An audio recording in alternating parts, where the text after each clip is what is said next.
시청자 여러분 안녕하십니까? 뉴스데스크 제주입니다. 제주를 찾는 관광객이 급증하면서 제주공항이 사실상 포화 상태에 이르렀는데요. 기존 공항을 확장할지 아니면 제2공항을 건설할지 최종 결과가 내일 발표됩니다. 김찬년 기자가 보도합니다. 평일인데도 이용객들로 북적이는 제주공항 대합실. 연간 2천만 명이 넘게 이용하면서 오는 2018년이면 극심한 혼잡이 예상됩니다. 이런 혼잡 문제를 해결하기 위해 국토교통부는 지금 공항을 확장할지 아니면 다른 곳에 제2공항을 지을지에 대한 연구 용역을 벌여왔습니다. 국토부는 두 가지 안 중에 최저안을 뽑았고 내일 제주도와 세종시에서 최종 결과를 동시에 발표합니다. 만약 제2공항으로 결정될 경우 공항 부지도 발표 내용에 포함됩니다. 아마 국토 관계자와 우리 용역진에 대해 가지고서 도민들이 궁금한 사항에 대해서 질의응답하는 정도로 해서 이 궁금증도 해소해 나갈 계획입니다. 지금의 공항을 확장하면 기존 시설을 활용하고 접근성이 좋지만 토지 보상 비용과 소음 민원이 높아 제2공항이 유력하다는 관측도 나오고 있는 상황입니다. 이 때문에 국토연구원이 지난 2012년 연구 용역에서 신공항 입지로 거론했던 후보지 4곳이 다시 주목받고 있습니다. 수조 원의 예산이 투입되고 소음 문제와 주민 갈등 등이 예상되는 만큼 원희룡 지사도 종합적인 대응을 주문했습니다. 발표되는 즉시 체계적이고 종합적인 대응을 할 수 있도록 대응 계획의 만반의 준비를 기해 주시기 바라겠습니다. 이번 용역 결과는 올해 말 정부의 공항 발전 중장기 계획에 반영돼 빠르면 2019년 공사가 시작돼 2022년쯤 완공될 전망입니다. MBC 뉴스 김찬년입니다. 제주역에서 내년부터 전국에서 처음으로 읍면지역 고등학교에 무상교육이 실시됩니다. 하지만 어린이집 보육료인 누리과정 예산은 교육청이 편성하지 않아 논란이 예상됩니다. 박주연 기자가 보도합니다. 이성문 제주도교육감이 내년 예산안 제출을 앞두고 고등학교 무상교육 도입을 선언했습니다. 읍면지역 일반고등학교 8곳의 학생 1,000여 명에게 입학금 전액과 수업료의 50%를 지원하겠다는 겁니다. 이에 따라 내년 예산안에 읍면 고교 무상교육비로 6억 9천만 원을 편성했습니다. 고등학교 무상교육은 현 정부의 공약입니다. 정부의 입장을 마냥 기다릴 수 없습니다. 고교체제 개편을 통해 읍면고등학교 희망 만들기를 본격 추진해야 할 상황이기 때문입니다. 하지만 어린이집 보육료인 누리과정 예산 458억 원은 내년 예산에 편성하지 않았습니다. 정부가 교육청에 누리과정 예산을 떠넘기는 바람에 올해 지방채를 357억 원이나 발행했고 앞으로 빚이 눈덩이처럼 불어난다는 겁니다. 제주도는 어린이집 보육료 지원이 끊기는 것을 막기 위해 일단 자체 예산으로 지원한 뒤 나중에 교육청으로부터 받겠다는 입장입니다. 국가로서 책임져야 될 부분이기 때문에 또 저희 지방에서도 반드시 그 예산은 편성을 해서 학부모들이 이제 근심하지 않고 또 어린이들이 그 누리 과정을 밟을 수 있도록 그렇게. 전국 17개 시도교육청 가운데 제주를 비롯한 13곳이 누리과정 예산을 편성하지 않기로 결의한 상황. 일부 지역에서는 지자체가 교육청에 지원하는 전출금을 줄이겠다고 맞서고 있어 논란이 예상됩니다. MBC 뉴스 박주연입니다. 원희룡 제주도지사가 문화예술 예산을 확대하겠다고 밝혔습니다. 원희룡 지사는 오늘 문화예술의 섬 조성 전략 토론회에서 제주가 문화예술의 섬을 걸고 있는 이상 예산을 지금보다 1%대는 높여야겠다는 생각이라고 말했습니다. 올해 문화예술 예산은 전체 예산의 2.2%로 제주도는 내년 예산의 3% 수준을 배정한 것으로 알려졌습니다. 내년 정부 예산에 반영되지 않았던 제주 4.3 평화공원 3단계 사업비가 국회의 심의 과정에서 반영됐습니다. 국회 안전행정위원회는 오늘 전체 회의를 열어 4.3 평화공원 3단계 마무리 사업비 16억 원을 신규 반영하고 4.3 평화재단 출연금은 10억 원을 증액해 20억 원을 반영했습니다. 또 내년까지 개국하지 않으면 허가가 취소되는 제주교통방송 건립사업비 35억 원도 예산에 반영했습니다. 요즘 맞벌이 부부가 늘고 교육열이 높아지면서 방과 후에 학생들을 지도하는 공부방 업체가 늘고 있는데요. 한 공부방 업체와 퇴직한 교사들 사이에 갈등이 빚어지면서 집단 시위까지 벌어졌다고 합니다. 이소연 기자가 취재했습니다. 학습지 공부방 건물 앞에서 피켓 시위가 열렸습니다. 공부방 교사로 일하다 그만둔 지 10달이 지났지만 마지막 달 급여와 회원 유치에 따른 적립금을 받지 못했다는 겁니다.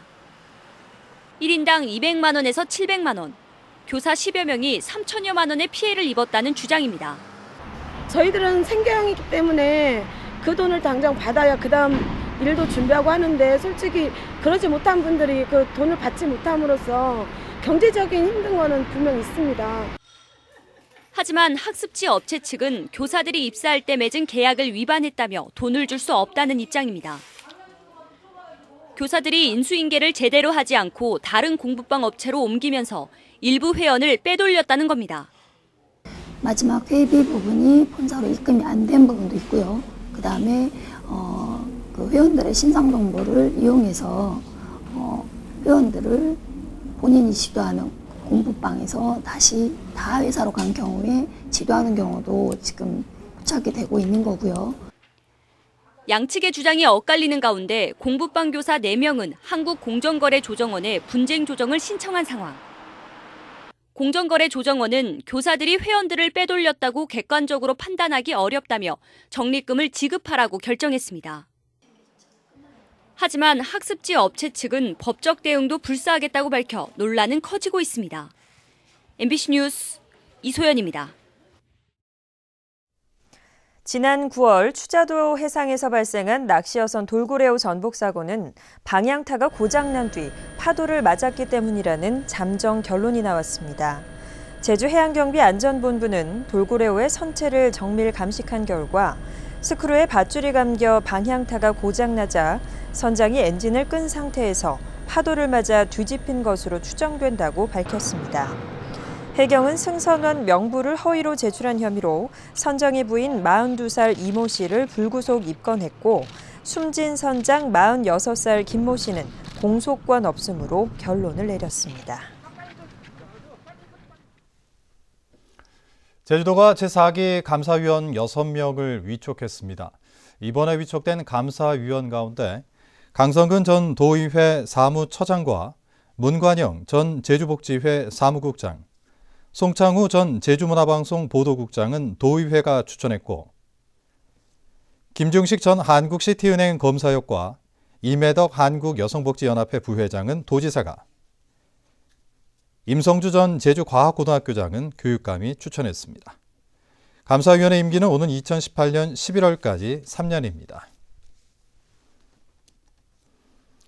제주대가 해양산업경찰학과 문일주 교수가 엘니뇨와 강한 태풍이라는 제목으로 투고한 논문이 세계적인 과학저널 네이처에 실렸습니다. 문일주 교수는 논문에서 엘니뇨 분야의 최고 권위자인 미국 하와이대 진 교수가 지난 2014년 네이처에 발표한 결과를 정면으로 반박하고 동태평양에서 엘니뇨와 태풍의 관계를 재정립했다는 평가를 받고 있습니다. 네이처는 사이언스, 셀과 함께 제3대 세계 3대 과학저널로 태풍 분야에서 국내 연구진이 논문을 게재한 것은 이번이 처음입니다. 제주도 전역에 오늘 오후 3시를 기해 초미세먼지 주의보가 발령됐습니다. 제주도는 노약자와 호흡기 질환자는 외출을 삼가고 일반인들도 과격한 실내 운동을 자제하고 외출 시에는 황사 마스크 등을 착용해달라고 당부했습니다. 제주 지방은 오늘 밤 바람이 다소 강하게 불면서 체감 기온이 떨어지겠고 해상에는 풍랑 예비특보가 내려졌습니다. 제주국제감귤박람회 나흘째를 맞아 해외 바이어 초청 수출 상담회가 열렸습니다. 해외에서 참가한 45개 업체 바이어들이 제주농감협과 제주도 내 감귤 가공업체 관계자들을 만나 감귤과 상품 수출 상담을 벌였습니다. 내일은 국내 20개 업체 관계자들이 참여하는 비즈니스데이 행사가 열립니다. 한편 이번 박람회에는 지난 6일부터 어제까지 8만 3천여 명이 관람한 것으로 집계됐습니다. 전국 농민회 총연맹 제주도연맹은 성명을 발표하고 제주도와 농협은 올해 산 콩값 하락에 따른 대책을 마련하라고 요구했습니다. 이 단체는 제주도 콩은 전국 콩나물 콩의 80%를 차지하는 매우 중요한 작물이며 콩값이 하락하면 농민들이 겨울 채소를 재배할 것이 확실한데도 제주도와 농협이 뾰족한 대책이 없다며 중앙 정부만 바라보고 있다고 비판했습니다. 제53주년 소방의 날을 맞아 소방행정 발전에 기여한 공무원들에게 표창이 수여됩니다. 정부와 제주도는 전국 최초로 야영장 안전 기준을 조례에 반영한 윤두진 제주도 소방안전본부 방호구조과장에게 근정 포장을 수여하고 김지형 제주소방서장과 현동훈 동부소방서 위미 남성의용소방대장에게 대통령 표창을 수여하기로 했습니다. 시상식은 내일 한라체육관에서 열리는 범도민 안전체험 한마당에서 진행됩니다. 일반직 공무원에 이어 공무직 공개 채용도 높은 경쟁률을 기록했습니다. 제주시는 공무직 원서 접수를 마감한 결과 14명 모집에 167명이 응시해 12대 1의 경쟁률을 보였다고 밝혔습니다. 분야별로는 8명 모집하는 환경미화원에 128명이 몰렸고 각각 1명씩 모집하는 상수도 검침원과 청소 차량에 16명과 12명이 응시했습니다. 뉴스데스크 제주였습니다. 시청자 여러분 고맙습니다.